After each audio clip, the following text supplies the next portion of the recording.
Bismillahirrahmanirrahim. Alhamdulillah ala ihsanih wa syukur lahu ala taufiqih wa amtinanih. Asyhadu an la ilaha illallah ta'ziman li sya'nih. Asyhadu anna Muhammadan abduhu wa rasuluhu dan da'iyan ila ridwanih. Salawatullahi alaihi wa ala alihi wa ashabihi wa ikhwanih. Qala ta'ala ya ayyuhalladzina amanu taqullaha haqqa tuqatih wa la tamutunna illa wa antum muslimun. Allahumma alimna ma yanfa'una وانفعنا بما علمتنا وزدنا علما يا رب العالمين. رب اشرح لي صدري ويسر لي أمري واهل عقدة من لساني يفقهوا قولي. Amma ba'du. Segala puji bagi Allah Subhanahu wa taala yang memudahkan pertemuan kita pada kali ini, yang mana kali ini kita langsung bertatap muka dan kami sedang berada di Mekah, melaksanakan ibadah umrah bersama dengan teman-teman dari Indonesia. Dan alhamdulillah telah selesai tadi pagi. Dengan mereka saya berdoa kepada Allah Subhanahu wa taala di Mekah ini, mudah-mudahan Allah Subhanahu wa taala memudahkan untuk memanggil juga ikhwah, akhwat, teman-teman sekalian di Indonesia untuk bisa eh, dimudahkan melaksanakan umrah, ya, mengunjungi Mekah Al-Mukarramah dan juga Al-Madinah Al-Munawwarah. Amin ya rabbal alamin. Baik, Amin ya rabbal alamin. pada rahmati oleh Allah Subhanahu wa taala, kita akan meneruskan pelajaran yang eh, saya sampaikan pada pertemuan yang lalu berkenaan dengan al-ikhtilaf al-warid fi tafsir al-ma'thur. Perbedaan yang terjadi di dalam tafsir bil ma'thur. Jadi al-ikhtilaf al-warid fi tafsir al-ma'thur ala thalathati aqsam. Perbedaan yang terjadi di dalam tafsir bil ma'thur dapat menjadi dapat kita bagi menjadi tiga klasifikasi. Al-qism al-awwal, yang pertama, ikhtilafun fil lafzi dunal ma'na. Perbedaan di dalam lafaz dan bukan perbedaan di dalam makna. Jadi yang beda adalah lafaz tafsirnya. Ya, karena ini masih ada hubungannya dengan eh, pelajaran tentang tafsir. Syekh menyebutkan, rahimahullah, Syekh Utsaimin, "Fahada la ta'thir lahu fi ma'na al-ayah." Hal seperti ini itu tidak memiliki pengaruh terhadap makna ayat. Misalnya, contohnya adalah qaulu ta'ala, "Wa qadha rabbuka alla ta'budu illa iyyah." Di dalam surat Al-Isra ayat 23, wa qadha, dan Tuhanmu telah qadha. Nah, karena mereka berbeda pendapat tentang makna qadha ini. Wa qadha rabbuka alla ta'budu illa iyyah, supaya kamu jangan menyembah selain Dia, ya, selain Allah Subhanahu wa taala. Para ulama menafsirkan, qala Ibn Abbas menyebutkan bahasanya makna qadha itu amara, yaitu memerintahkan. Waqala Mujahid, sedangkan Mujahid mentafsirkan qadha dengan makna wassa, yaitu berwasiat. Sedangkan Ar-Rabi' bin Anas, ya, mentafsirkan qadha dengan aujaba, dengan maknanya mewajibkan. Syekh menyebutkan wahadihi tafsiratu ma'naha wahidun au mutaqaribun fala ta'thira lihada al-ikhtilafi fi ma'na ayah. Jadi penafsiran-penafsiran seperti penafsiran Ibnu Abbas menyebutkan qadha dengan makna amara, memerintahkan, atau Mujahid mengartikan dengan wasiat, atau Rabi bin Anas yang menyebutkan dengan aujaba, maksudnya mewajibkan. Tafsir-tafsir ini maknanya itu mirip atau bisa dikatakan sama. Sehingga apa? Penafsirannya terhadap eh, lafaz, ya, itu tidak ada pengaruh terhadap makna makna ayat. Kemudian al-qismu tsani, perbedaan yang kedua, ikhtilafun fil lafzi wal makna. Beda lafaz dan maknanya. Tapi apa? Wal ayatu tahtamilu al-maknayain. Sementara ayat memang yang ditafsirkan itu mengandung dua makna yang sama, dan juga li'adami tadad bainahuma. Sudah maknanya hampir sama, kemudian ayatnya juga bisa dibawa kepada dua makna itu yang tidak saling bertentangan. Maka bagaimana kita lakukan ketika hal itu terjadi? Fatuhmalul ayatu alaihima wa tufassaru bihima. Maka ayat itu dibawa kepada dua makna tersebut dan ditafsirkan dengan keduanya. Wa yakunul jama' baina hadzal ikhtilaf anna kulla wahidin minal qawlaini dzukira ala wajhi tamthili lima ta'nihi al-ayah atau tadwi'. Jadi dapat disinkronkan, dapat dipadukan, dijamak. Ya, perbedaan ini, yang mana perbedaan ini masing-masing dari pendapat yang ada eh, disatukan dan bisa kita artikan perbedaan ini adalah perbedaan yang menafsirkan sebagai contoh. Ya, tafsir bil mithal, tafsir dengan mencontohkan makna yang bisa diterima oleh pendengar. Dan ini sebagai tanwi', sebagai variasi daripada penafsiran yang mencakup seluruh maknanya adalah sama. Misalnya firman Allah Subhanahu wa taala di surat Al-A'raf ayat 175 176, "Watlu 'alaihim naba alladzi atainahu ayatina." Ya, bacakanlah, kabarkanlah kepada mereka tentang orang yang telah kami berikan kepadanya ayat-ayat kami. Siapa maksudnya? Nanti ditafsirkan beda-beda oleh para ulama. Yang mana mereka fansalakha minha fa'atba'ahu syaitanu fakana minal ghawin. Walau syi'na la rafa'nahu biha walakinnahu akhlada ilal ardi wattaba'a hawa. Kemudian dia melepaskan diri daripada ayat-ayat itu, lalu dia diikuti oleh syaitan, ya, karena dia tergoda, maka jadilah ia termasuk orang-orang yang sesat. Dan kalau kami menghendaki, sungguhnya kami tinggikan derajatnya dengan ayat itu, tetapi dia cenderung kepada dunia dan menurutkan hawa nafsunya. Ibnu Mas'ud radhiyallahu anhu menyebutkan tentang watlu alaihim naba alladzi atainahu ayatina, yaitu tentang berita orang-orang yang telah kami berikan kepada ayat kami. Mereka adalah huwa rajulun min Bani Israel. Dia adalah seorang laki-laki yang berasal dari Bani Israel. Ibnu Abbas menyebutkan maksudnya adalah rajulun min ahli Yaman, seorang laki-laki dari penduduk Yaman. Waqila, dan riwayat yang lain, rajulun min ahli Balqa, adalah seorang laki-laki dari penduduk Balqa. Wal jama' baina hadhil aqwal, dan mungkin ini dikumpulkan, disinkronasikan dalam pendapat-pendapat ini, bahwasanya an tuhmal al-ayah 'alaiha kulliha li'annaha tahtamiluha min ghairi tadad wa yakunu kullu qawlin dzukira ala wajhi tamthil. Ya, mungkin ayat-ayat ini atau tafsir-tafsir ini itu disatukan. Ya.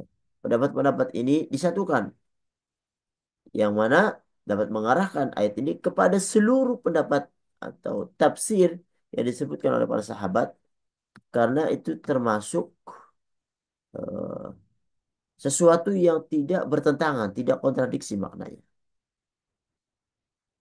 Yang mana masing-masing pendapat itu menunjukkan hanya sebagai tamthil, permisalan, permisalan saja.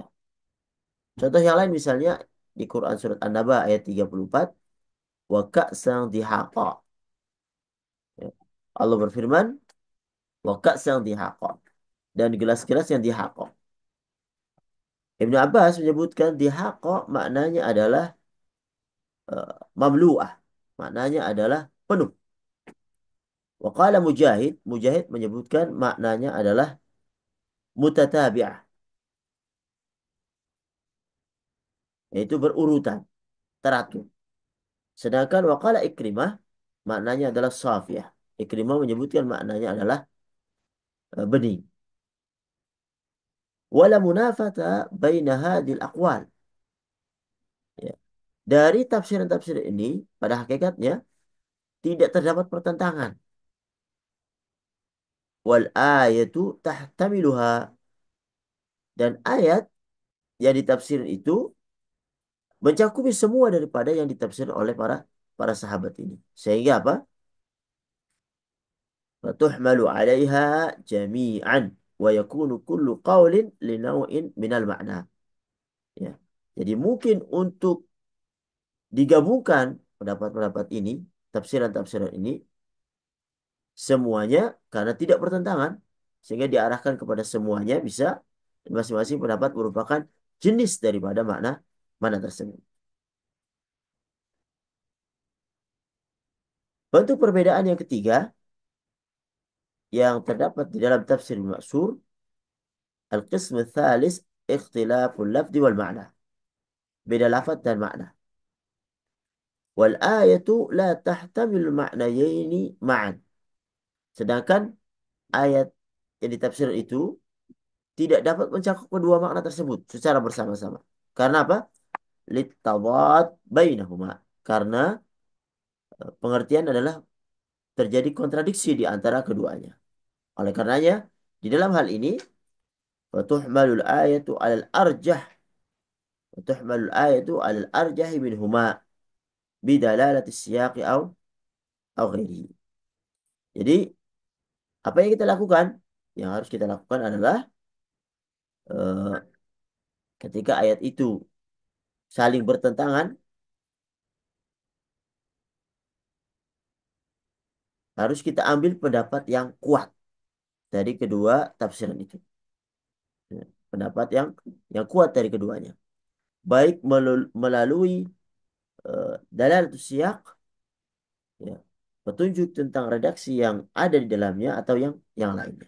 Misalnya firman Allah Subhanahu wa taala yang ada di Quran surat Al-Baqarah ayat 173, Allah berfirman, "Innama harrama 'alaikumul maitata wad-dama wa lahmal khinzir wa ma uhilla bihi li ghairillah. Faman itturra ghaira baghin wala 'adin fala itsma 'alaihi innallaha ghafurur rahim."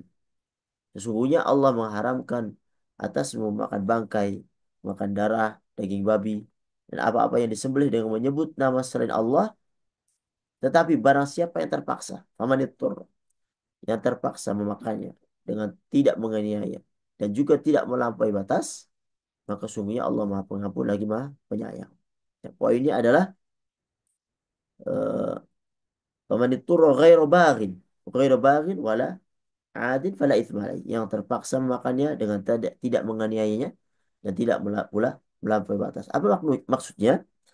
Eh, Ibn Abbas menyebutkan maksudnya adalah ghairu baghin fil maitah. Ya,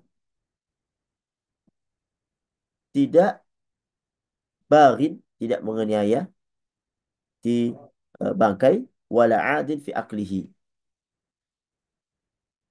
dan eh, ya, tidak menganiaya terhadap bangkai dan juga tidak adil, tidak melampaui batas dalam memakannya. Menurut riwayat yang lain, waqila ghaira kharijin anil imam wala asin bisafarihi. Pendapat yang lain menyebutkan tidak membangkang, tidak angkat senjata terhadap imam, terhadap pemimpin, terhadap penguasa. dan tidak maksiat di dalam safar. Kalau kita lihat dari dua pendapat ini, Syekh menyebutkan eh, wal arjah al awwal. Yang paling kuat adalah pendapat yang pertama. Kenapa? Li'annahu la dalila fil ayati ala tsani. Karena eh, dalil yang ada dalam ayat itu tidak mengarah kepada makna yang ditafsirkan pada penafsiran yang kedua.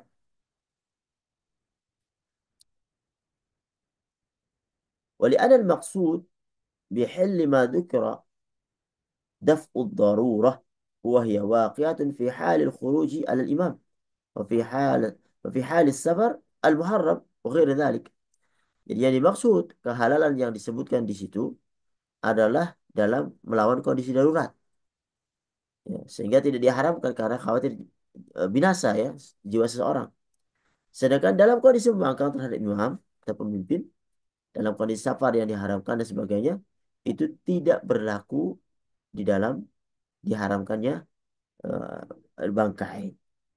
Contoh lain misalnya yang ada di Quran surat Al-Baqarah ayat 237, wa in talaqtumuhunna min qabli an tamassuhunna wa qad faradtum lahunna fariidatan fa nisfu ma faradtum illa an ya'funa aw ya'fuwa alladhi biyadihi uqdatun nikah.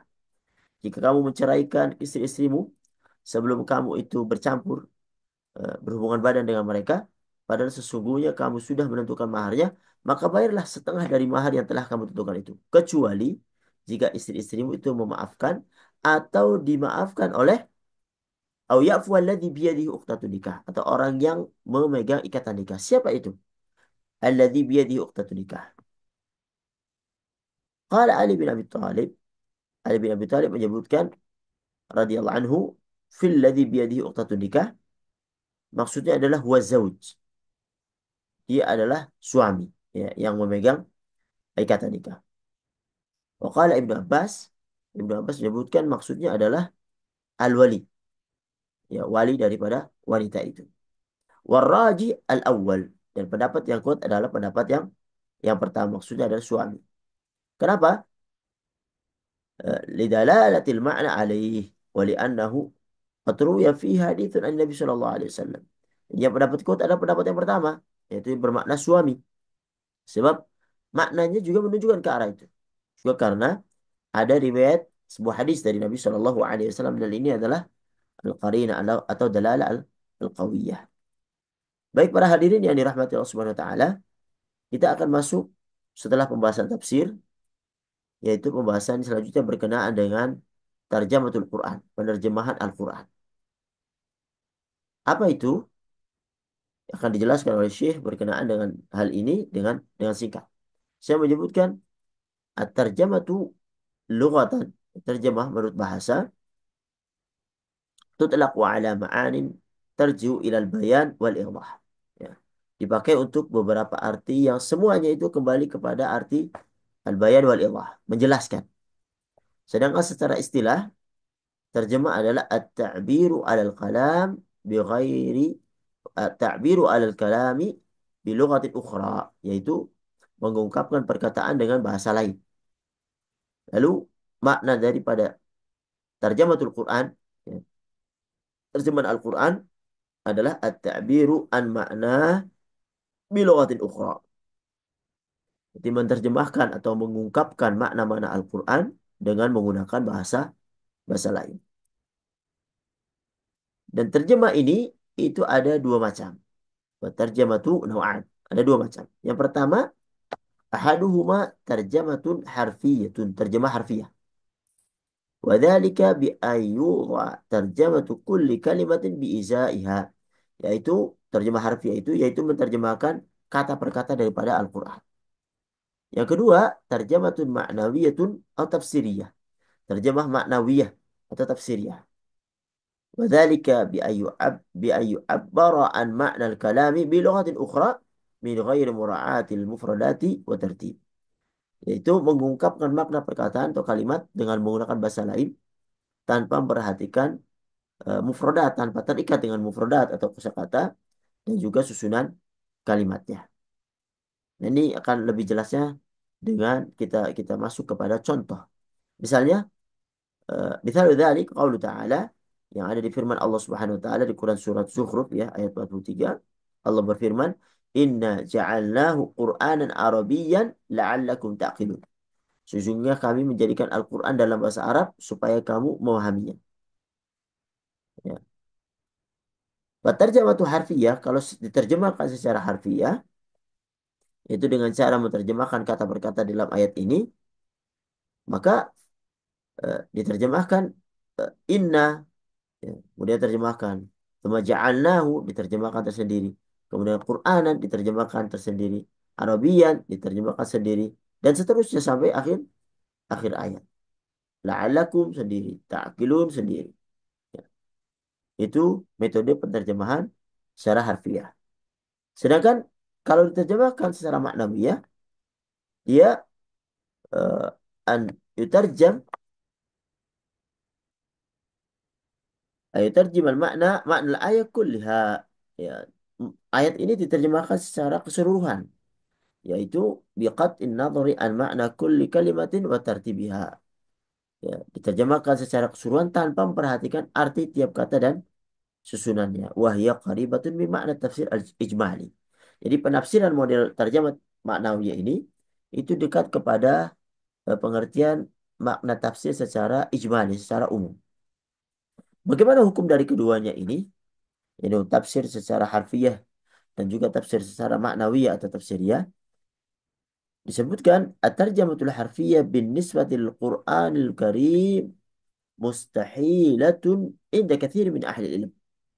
Ya, menurut jumhur ulama, terjemah Al-Quran secara harfiah adalah sesuatu yang mustahil.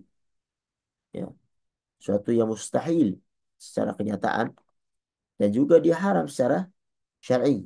Kenapa? Wadhalika li'annahu yushtaratu fi hadha an-naw'i min at-tarjamati syurutun la yumkinu tahaqququha ma'aha.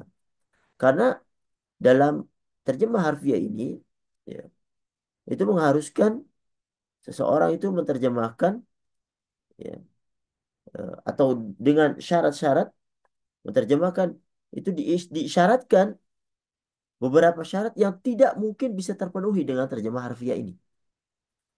Ya.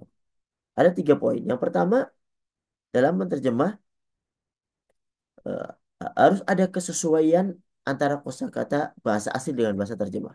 Dan ini nggak mungkin. Karena diterjemah berarti nggak ada kosakata yang ada di bahasa aslinya. Ya, saya menyebutkan wujudu mufradatin fil lughati al eh, al-mutarjam ilaiha bi izai hurufil lughati al-mutarjam minha. Ya, harus ada kesesuaian antara kosakata bahasa asli dan bahasa bahasa yang diterjemahkan. Dan ini tidak mungkin. Kemudian yang kedua, wujudu adawatin lil ma'ani fil lughati al-mutarjam ilaiha musawiyatin atau musyabihatin lil adawat fil lughati al-mutarjam minha.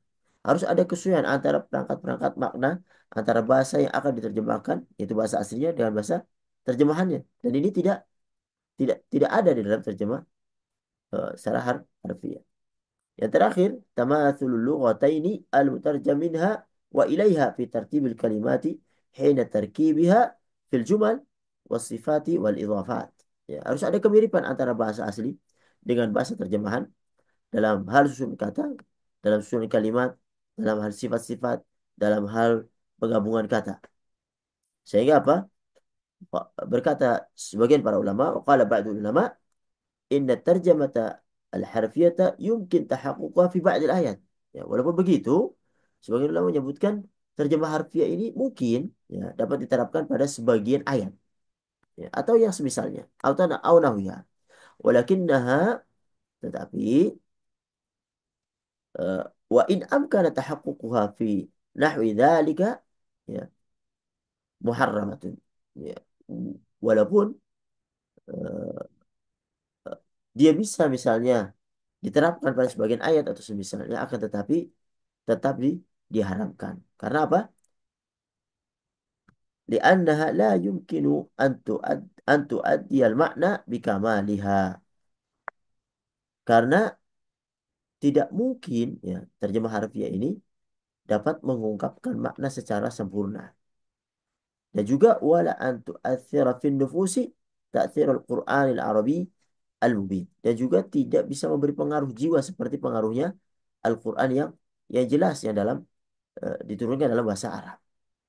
Dan juga yang selanjutnya alasannya adalah wala darurata tad'u ilaiha wal lil istighna'i anha bitarjamatil ma'nawiyah. Dan tidak ada hal yang mendesak untuk begitu. Ya, untuk menggunakan terjemah harfiah. Karena cukup dengan terjemahan maknawiyah. Oleh karena itu, wala hadza fatarjamatul harfiyah in amkanat hissan fi ba'dil kalimat fahiya mamnu'atun syar'an. Berdasarkan uraian di atas, meskipun dirasa memungkinkan menggunakan terjemah harfiah pada sebagian kata, namun hal itu tetap dilarang secara syar'i. Allahumma illa an yutarjima kalimatan khasatan bilughati min yukhatibuhu liyafhamaha min ghairi an yutarjima tarkiba kullahu fala bas.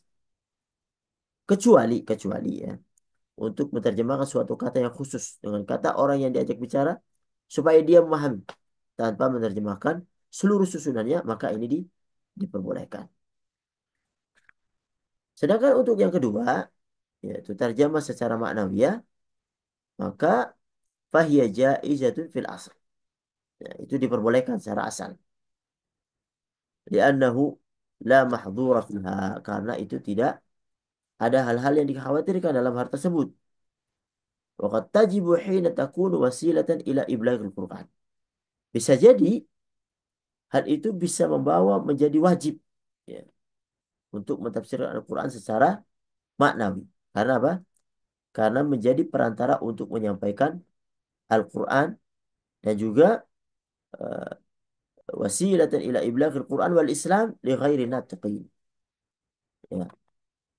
Dia adalah wasilah untuk menyampaikan Al-Quran dan juga Islam kepada orang-orang yang tidak paham bahasa bahasa Arab. Li ghairi natiqina bil lughal arabiyyah. Orang-orang yang tidak bisa bahasa Arab. Lianna iblagh dzalika wajib wa ma la yatimul wajib illa bihi fahuwa wajib. Ya, dalam menyampaikan risalah Al-Quran, dakwah dengan Al-Quran, ya, yang mana tidak akan, ini adalah wajib, ya, ini adalah wajib, maka segala sesuatu yang eh, tidak akan sempurna dengannya, maka ia menjadi wajib hukumnya, ya. Yang mana eh, menyampaikan dakwah, menyampaikan isi-isi Al-Quran, menyampaikan Islam yang menggunakan eh, apa namanya, menyampaikan ini adalah wajib, maka menggunakan wasilah yang menyokong penyampaian itu juga wajib, yaitu menerjemahkan Al-Quran secara maknawiyah. Tetapi tetap disebutkan syarat-syaratnya. Ya, syaratul lijawazi dzalik syurut. Tentunya tetap ada syarat-syarat dalam menyampaikan kebolehan menerjemahkan Al-Quran secara maknawi. Syekh menyebutkan tiga syarat. Yang pertama, alla tuj'al badilan anil Qur'an. Ya, tidak menjadikan terjemahan maknawi itu sebagai pengganti dari Al-Quran. Sehingga apa? Bihaitsu yustaghna biha anhu. Ya, sehingga merasa cukup dengan terjemahan maknawi saja. Ya, dan tidak butuh lagi terhadap Al-Quran. Nah, ini bahaya. Jadi mencukupkan diri kepada terjemahan maknawi tanpa butuh dengan Al-Quran. Oleh karenanya, wala hadza fala budda an yuktaba Al-Qur'anu bil lughatil arabiyyah wa ila janibihi hadhi tarjamah litakuna kat tafsir lahu. Sehingga apa? Eh, Al-Quran harus tetap ditulis dengan bahasa Arab di dalam tafsir itu. Baru kemudian terjemahan maknawi itu diletakkan, ya, di sampingnya. Sehingga apa? Seolah-olah terjemah maknawi itu hanya sebagai, yang kedudukannya hanya sebagai tafsir bagi ayat Al-Quran tersebut. Syarat yang kedua, ayakuna al-mutarjim aliman bimadlulatil alfad fil lughatain al-mutarjam minha wa ilaiha ma taqtadi hasab siyaq. Orang yang menerjemahkan, dia disyaratkan harus benar-benar menguasai kedua bahasa tersebut, yaitu bahasa asli, itu bahasa Al-Quran dalam hal ini, yaitu bahasa Arab, dan juga bahasa terjemahan. Ya. Dan apa yang dikehendaki dari kedua bahasa tersebut sebagai bentuk bentuk kalimat. Itu adalah syarat yang kedua. Sedangkan syarat yang terakhir ayakuna aliman bima'anil alfadi asyar'iyyah fil Quran. Orang yang menerjemahkan harus benar-benar mengetahui makna-makna lafaz syar'i dalam Al-Quran. Ya. Ketika ketiga syarat ini terpenuhi, maka diperbolehkan untuk menerjemahkan Al-Quran secara secara maknawi supaya tidak melenceng daripada apa yang ada dalam teks aslinya. Ya. Wala tuqbalu at-tarjamatu lil Qur'anil Karim illa min ma'munin 'alaiha, dan juga tidak diterima kecuali dari orang-orang yang dipercaya untuk melakukan penerjemahan itu. Yani, dia mempunyai agama, mempunyai eh, Islam, yaitu dia bihaitsu yakunu musliman, harus dia muslim dan juga mustaqiman fi dinihi, yang istiqamah di dalam agamanya, menjalankan perintah Allah dan menjauhi larangannya, sehingga keilmuan dalam segi bahasa yang dia punyai dalam mentafsir Al-Quran secara maknawi itu juga didasari eh, dengan keimanannya kepada Allah Subhanahu wa taala, bahwa ia seorang muslim menyampaikan apa yang sebenarnya eh, termaktub di dalam Al-Quran itu untuk diterjemahkan. Ya. Tidak malah dilencengkan terhadap apa-apa yang menjadi keyakinannya. Apalagi kalau dia bukan muslim ya.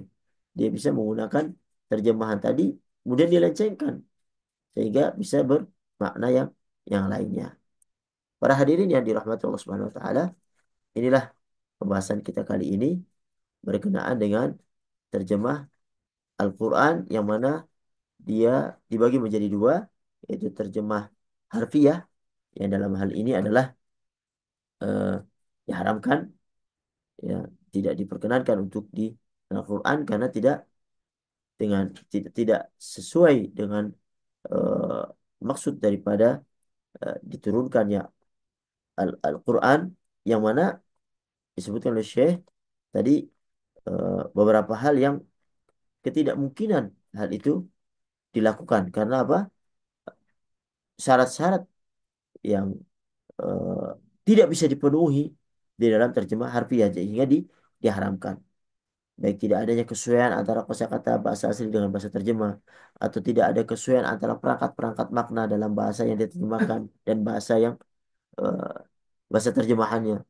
Juga tidak ada kemiripan misalnya antara bahasa asli dan bahasa terjemah, sehingga itu tidak tidak mungkin diterapkan, dan yang diperbolehkan adalah terjemah terjemah harfiah, ya. Terjemah maknawiyah.